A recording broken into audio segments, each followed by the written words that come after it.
Wake that ass up. Early in the morning. The Breakfast Club. Yep, Charlamagne the God, Angela Yee. Envy had to go for a second, but we have some very special guests here. We have Tonya Lewis-Lee and Omari Maynard from the Aftershock documentary. Good morning. How are y'all? Good morning. Good. What's happening? All is well. Things are great. There's a lot of awesome conversation happening, especially, specifically with this month being BIPOC Mental Health Month. But Aftershock in itself is just such a dope film. I'm so excited that it's actually out now and it's streaming on Hulu. And let's talk about it. It examines the maternal mortality rate in America. Definitely. Especially for Black women, too. And I think this is something we've discussed, how that rate is so much higher than white women. Yeah, Black women are dying at 3 to 4 times the rate of white women from childbirth complications in New York City. It's 8 to 12 times the rate of white women. And it is a crisis. It's a national crisis that people haven't been talking about. That's why I directed and produced the film, so that we could have a conversation. I'm so grateful to Omari for allowing us to come into his life at a very difficult time and open himself up to the camera so that everybody can understand what it's like for a family to lose someone from childbirth complications, and what it takes for someone to pick themselves up and not only heal for themselves, but also try to heal the community, because that's really what Omari's doing. Man. We've spoken to doulas on this show before. We have our good friend Latham, and I know at one point you guys did get a midwife. Yeah, right? definitely. So can you talk about what that process was like and what you learned when you did get a midwife? So for us, we have our family dynamic is very unique in the fact that Charlamagne, Shamani's mom, she's been in the midwifery community for decades. She's been doing a lot of work specifically around maternal health and the darker side of it. So we knew about the need for a midwife. We knew about the need to have a doula. So for both of our children, we had a midwife and doula present. And we knew what the warning signs were and what to do. So that in itself was just amazing for us. But the thing is that a lot of people don't know that they have birthing options and they have people to support.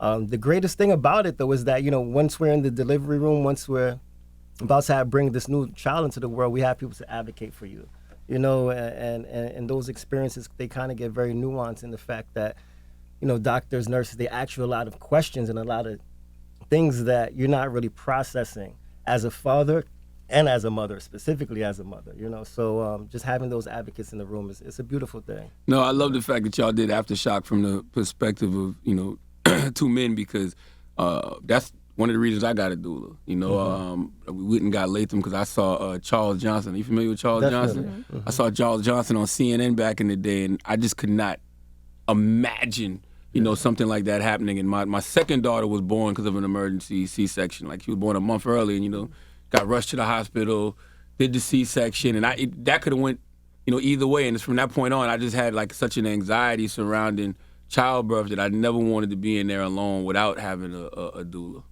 Well, it's interesting you bring that up, anxiety, because I think that unfortunately in this country and given this crisis, that there is anxiety and fear, and I really think that we need to shift the culture, because birthing should be an exciting, empowering time for a woman and for her family, and it should not be anxiety producing. I mean, we've been birthing since forever. That's why we're all here. And I think part of the issue is that we have, as technology has advanced, we have moved into more of, as Helena Grant says in the film, a technocratic, patriarchal model of birthing, which can create some issues. So I liken it to farm to table, that now we've got to come back a little bit back and look at what the midwives did back in the past, and use a little bit of what they've done and a little bit of the medical technocratic model, but not the way it is, because that's really what's killing us. We should not be afraid to be giving birth. It should be a powerful time for a woman. Helena Grant also talks about how when a woman is birthing a child, she's not just birthing that child, she's birthing a mother. And so the process of labor, yes, it can hurt, it can be painful, but we shouldn't be afraid of that either. That is a process that we go through so that we are powerful mothers. When you go through the process of birthing, you know you can do anything, you know.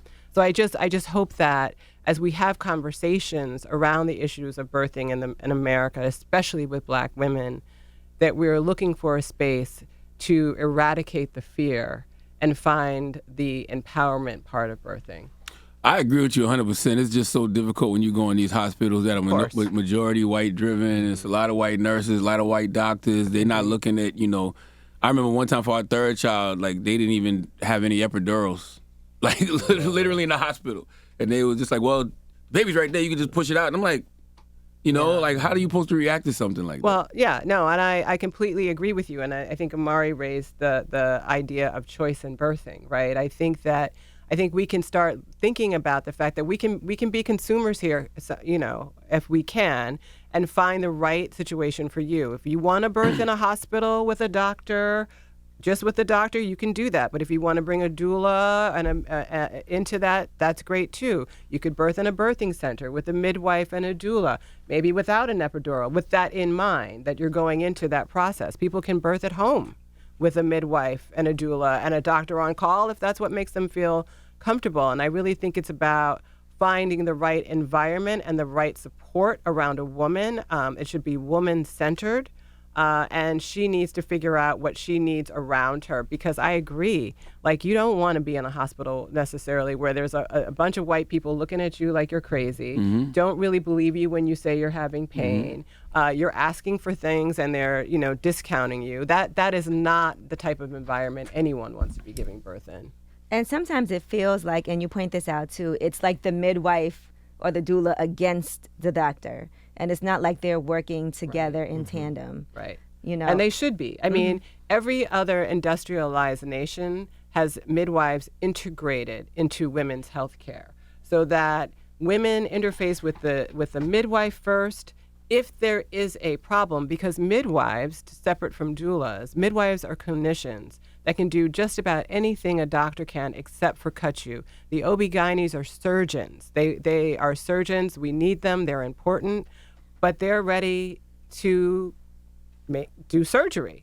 Midwives are there to hang out and take the time and allow your body to do what it's supposed to do. And if they're working together, I think that's the best situation, so that if a complication occurs, you've got the doctor right there who is ready to come in. But if we're not working together and in tandem, then it becomes a fight between the power. Who's more powerful, the doctor or the midwife? But we need to figure out how to work together. And even when it comes to C-sections, you've spoken about how that's been on the rise. I think like 70% more C-sections are happening. Why are hospitals so quick to be like, you got to get a C-section? More money. Yeah, that's what it is, essentially. And so we talk about in the film the rates of C-sections, about 60%. 60% of C-sections are not needed, you know, so, but like Charlamagne just said, it's about $15,000 you get for a vaginal birth. And it takes about 8 to 12 hours, right, to go through that whole process. But a C-section, you make double the amount of money. It takes about 45 minutes, you know, and it's scheduled. So a doctor, if you want to go catch his golf court game or dinner, he can go do that. Exactly, and that's what I was just about to say. In the film, it's so ill because like there's a part of it where, you know, like the all the nurses and doctors are, you know, in the you know the forum, and they're talking about the scheduled C-sections, but it's not. They're not talking to people by their name. It's all numbered XY2578, scheduled C-section for this time. XY375. She's, you know, already had a C-section, so she needs another. Like, so it's a really monetized model where it's almost similar to the prison system, where everybody kind of has this serial number, you know, and that's how people are looked at, not necessarily as people, but as commodities. I thank God for information, and I thank God for, you know, Latham, because like I can still hear the fear in my wife's voice when she had to think about having a C-section for the second time. Because, you know, after she had the one for our second child, they told her when she got pregnant again, she was going to have another C-section. Right, and it was already scheduled and everything. And just a random conversation with Latham, and I just asked her, and she was like, no, she doesn't have to have a C-section. And so that's when she first got with Latham, and Latham walked her through the process, and she ended up having the vaginal She birth. did. You know? Oh, that's awesome. amazing. Yeah, for our third and fourth child. That So- is really Yeah. amazing. Awesome. She was able to do that. And like you say, she had the support of someone who was like, hold on a second, we can do this. Yep. Because without that support, she's being pushed into having that C-section, which happens to too many women. Now, another things that you guys discuss is what happens after a woman gives birth, right?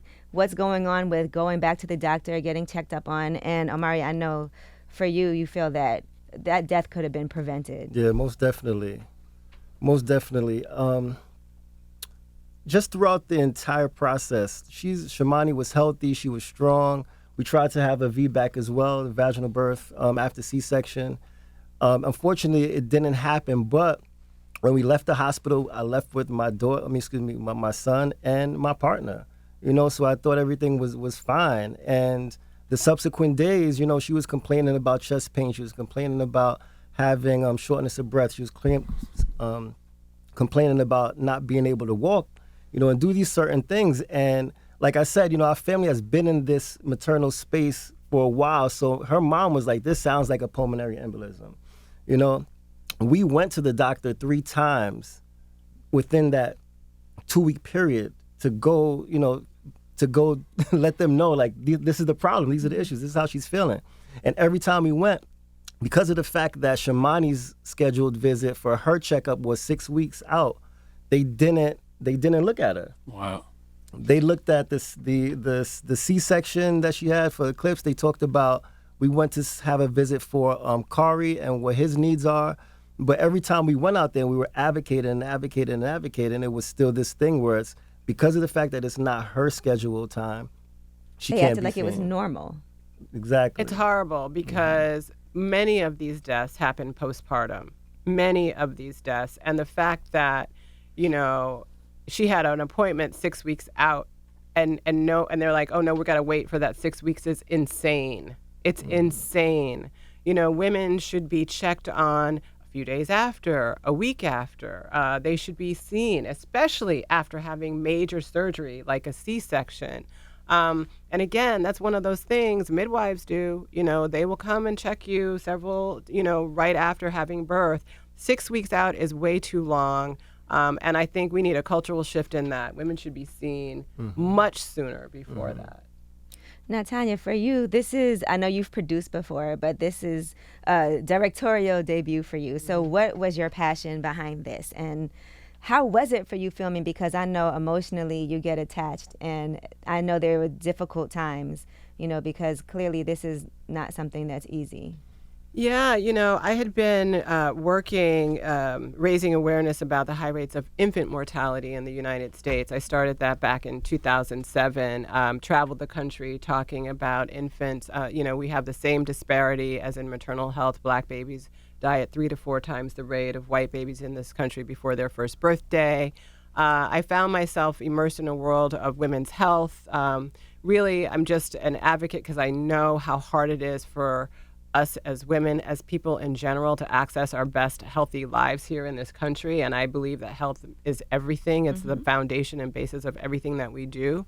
And while I was I would go and talk to groups of women, and, you know, inevitably someone would tell me about someone who passed away from childbirth complications. And actually, the first one that I knew about was a woman named Tatiana Odin French, because her partner was someone that I had, or her husband was someone that I had gone to school with, and he called me and told me about her passing. So had been hearing about all of these deaths and wanted to tell a story about it. I wanted to raise awareness about it so that we can do something. I think if we don't have the conversation about what's happening, we can't fix it. And I really believe that we can make for better birth outcomes. I really believe that. So that's why I wanted to make the film. And when Shawnee and Omari put out on social media an invitation for a celebration of Charlamagne's life, along with a conversation with the community about what was happening with Black maternal health, we reached out to film, and they agreed. And that really began the film that you see as Aftershock. And, you know, it is hard.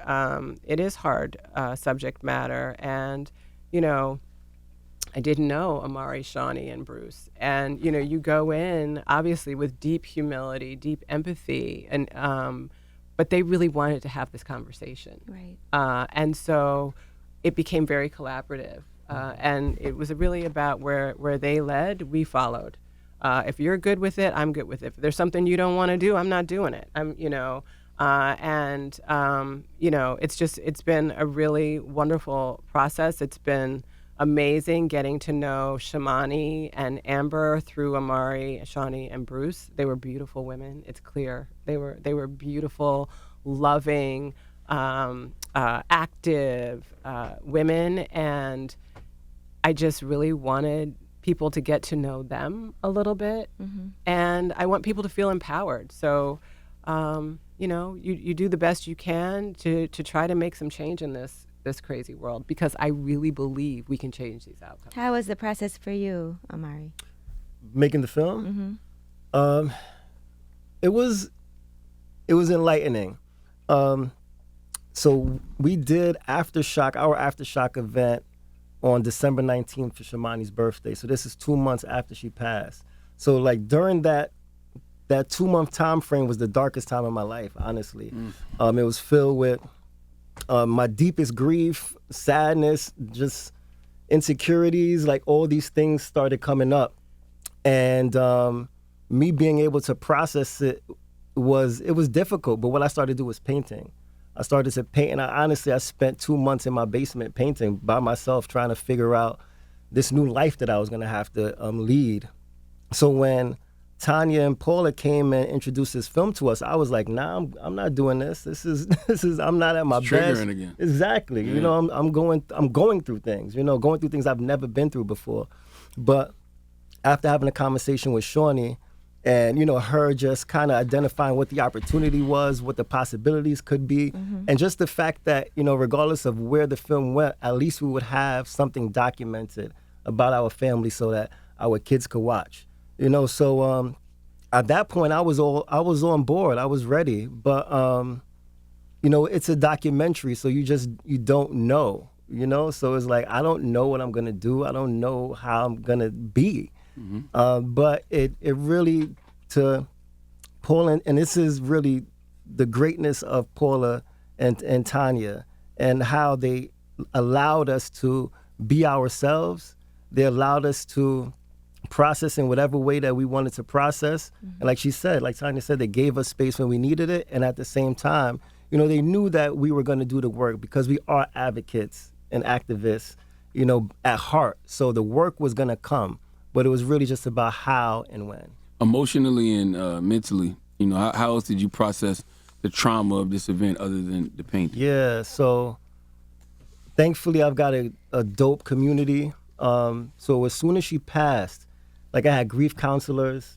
Beautiful. When Charlamagne when she was here, we'd go to couples therapy, so. Oh, so you was already on it? Yeah, I was on it. I was on it. And I mean, not by choice, to be honest, It was something that Charlamagne was pushing. But, I went once, I went twice, and then after a while, I saw the value in it. Because it just made the relationship great. But after she passed, I kept going to the same therapist.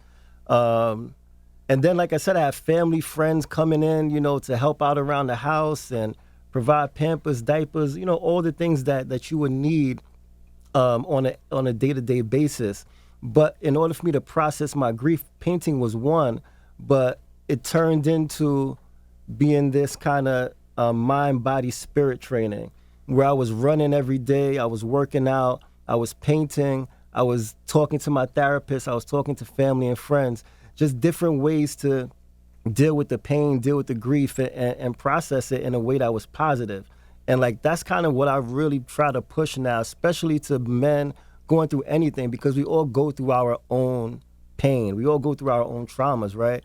But it's so important that we speak about it, that we communicate it, and that we do the things, right? Because it's always, and this is an ongoing, never-ending process. I'm going to be going through this for the rest of my life, So it is really making sure that I'm being very intentional about how I want to move my energy and use my energy. And these, for me, running, painting, working out, talking, those are the things that works for me. You know, it's different for everybody, but like again, that's what I would push for people. Yeah, when I hear brothers like you tell your story, brothers like Charles Johnson tell their story, I'm just like, y'all way stronger than me, because there's no way. I don't even know if I could even have that conversation, because I don't even know when it would hit me that this actually happened. You know what I mean? And then you see a child every day. So every day you're thinking about your queen. I would push back a little and say that I honestly don't feel that way. I feel like whatever you're given is what you're given, right? Yeah. And God doesn't make mistakes, right? We all like I said earlier, we all have our own griefs, right? Mine might be a little bit deeper than others, but when it all comes down to it, if you're gonna be there for your child, you're gonna be there for yourself, you're gonna be there for your family, you got to do the work, you know. Right. And it's really that simple. So once you kind of break it down in that way, it's honestly like, all right, what's next? What I got to do? It's get down and lay down, and you gotta make things happen, especially just being in New York, and especially trying to raise your child. Like I've got 3 children. All right. And they got to eat, they got to learn, they got to do all the things. I have to put them in the best position possible. So, again, I always big up my community, because this isn't something that I could have done by myself, right? You definitely need people in conjunction and partnerships and to take the kids off your hands on the days where you just like, I just don't got it today, But and that's why I really try to do my best to make sure that I speak to fathers who are going through the things that I've gone through, because a lot of them just don't have that same support system. Right. And they just need to know that, even if I'm not necessarily physically there, they can call somebody at the very least and say, yo, this is what I'm going through, I need to emote. So that's what we're doing. That's why I respect it. I respect it coming from you, because I know you've allowed yourself to feel. Yeah. You're not numbing, the pain. Not at all. What about you and Bruce also? What type of relationship? Yeah, so Bruce is my guy, man. I love Bruce, man. Bruce, he pushes me in ways that nobody else can, because of the fact that we've been through the same thing, and have shared the same experiences and are going through this path together. So me and him, we speak all the time. And I know that, when he's doing his thing in his spaces, he's advocating for me, and I'm doing the same exact thing, because of the fact that, he's one of those men who, like Charlamagne said, is allowing themselves to feel, right? I always say that in your deepest grief, you gain your greatest growth, So, and with Bruce, like, I don't know if I could have went through what Bruce went through, with Amber and how the hospitals treated her. But again, so I watch him and see what he's doing, and see how his Save a Rose Foundation is just doing awesome things, and how he's really servicing the community in real ways, And again, when you have brothers like that who have that power to, just shift and do the work, you got to big up that, man, and you got to humble yourself and just let them know that they are loved, What can you do to advocate for yourself, right? What would you recommend to people if a family are dealing with a complicated childbirth, they know something's wrong, the hospital is not being responsive, the doctors aren't doing what they're supposed to do? What can you do? You have options. So in the film, there was a sister, her name is Felicia. She went and had a birth at a birthing center. But she was already, I think, 34 weeks in. 35 weeks. She was at the end, and she was going to the doctors, to hospitals during this 35-week time period. But she decided to shift because she felt like the need wasn't there. So it's never too late. It's never too late. I think that, to your question, I think that it's so important that you understand and learn what's around you, right? So there are places that rate hospitals based off of the amount of C-sections that they provide to their patrons. Oh, and as you say that, I just shout out to Kimberly Seals-Aller. She's got the Earth app that is actually rating. Definitely. Sorry, Omari. Kimberly is super dope. Earth app, definitely. And for those who don't know what Earth app is, it's basically like a Yelp type of app. I met her at the Doula Expo. Yeah, definitely. Yeah. She's doing great work, and it's that platform that allows people to rate the hospitals, rate the doctors, rate the nurses, and then that's what you should be doing. Accountability. Right? Exactly. Now, is there anything you can do, right, after everything happened that doctors didn't do what they could? This was preventable, right? So now what happens after that? Is this something that is malpractice? Like, what can somebody do afterward? Well, can I just say Yeah, what I think Omari and Bruce are doing is amazing. I mean, what I've learned is from watching them is that grief is love. It's love for the people that have passed. It's love for the people who are still here. It's love for community. And what they are doing is activating a community. They've become activated. As Omari says, he is painting. He's painting portraits, paying it forward, reaching out to other men, being supportive. Bruce is trying to bring a birthing center to the Bronx. He's already has the womb bus that is going around the Bronx. And so while unfortunately there isn't a lot that one can do for those that are gone, there are things that people can do for those of us who are here. And, I see that every day in what Save a Rose and Aria is doing. And I think all of us have a role to play, quite frankly. I mean, we should be paying attention to what Bruce is doing. We should be supporting that. We need more birthing centers in New York City. We should be paying attention to what's going on in the midwifery profession. We need more midwives. We need more Black midwives. We need more Black OB-GYNs. We do. We need more Black doctors. And we need to be having the conversation so that we can all figure out how do we make it better for all of us, because birthing is critically important. Mothers are critically important. We are maternal health and infant health is the marker of a health of a nation. And if Black women are not doing well, that means we are not doing well as a nation. So we have to figure out how to fix it. Absolutely. So where did they catch Aftershock at? Aftershock is streaming right now on Hulu, and so we hope a lot of people go out and check it out. And what do y'all hope this project does? I hope that the film Aftershock, as I said, I hope it's a conversation starter. I hope people watch it and talk about it. I hope people debate it. If they look at, Felicia had an amazing birth in a birthing center, talk about how you feel about the idea of birthing in a birthing center versus a hospital. Talk about what does it mean to have a midwife. Learn more. We cover the history of midwifery in this country. I mean, the obstetric profession really is based on taking the economy of midwifery out of the hands of Black women, put it in the hands of white doctors and hospitals, putting us all into their hands into hospitals and demonizing Black midwives. We need to learn about our history so that we understand how we got here. Does insurance cover midwives? Insurance does not cover midwives. So we need laws. We need laws, and the good news is that there are laws right now. There's the omnibus bills that are in Congress right now working their way through. As I said, many of these deaths are postpartum. So for women who are on Medicaid, we need Medicaid to extend for at least a year postpartum. Often women who are on Medicaid, they get kicked off very soon after delivery. We need to keep them on. Midwives and doulas need to get paid. They need to be covered as well.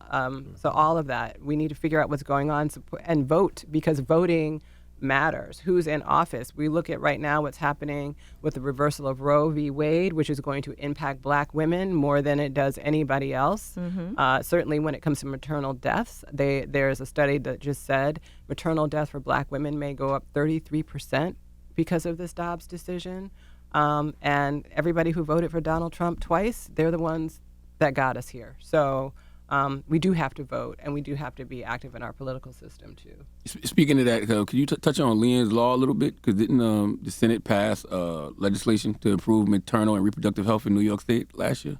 I'm not sure. I'm not familiar with that one. Do you know it, Omari? No, I'm not familiar either. Okay. But I do like the fact that the documentary does offer some optimism and some solutions. Absolutely. To move forward. And I do feel like, and Omari, thank you so much for actually participating and agreeing to do the documentary and coming up here to spread the knowledge, and the word about it, and being so strong for your family. Yeah, no problem. Thank you for having us. This is a moment.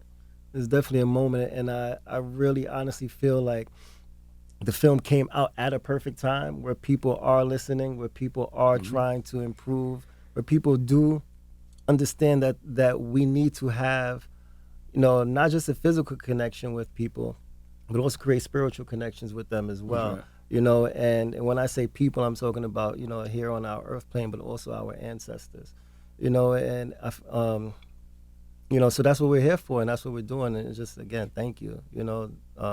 Our foundation, the ARIA Foundation, ARIA in itself stands for the advancement of reproductive innovation through artistry and healing.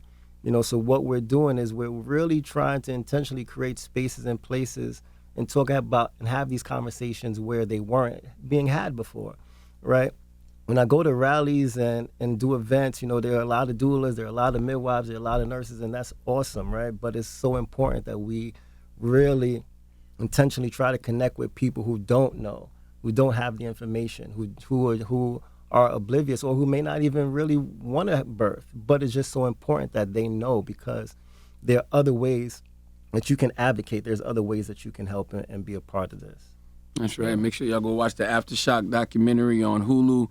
Omari, Maynard, Tonya, Lewis, Lee, thank you for joining us this morning. Thank you. Thank you. Appreciate it. It's The Breakfast Club.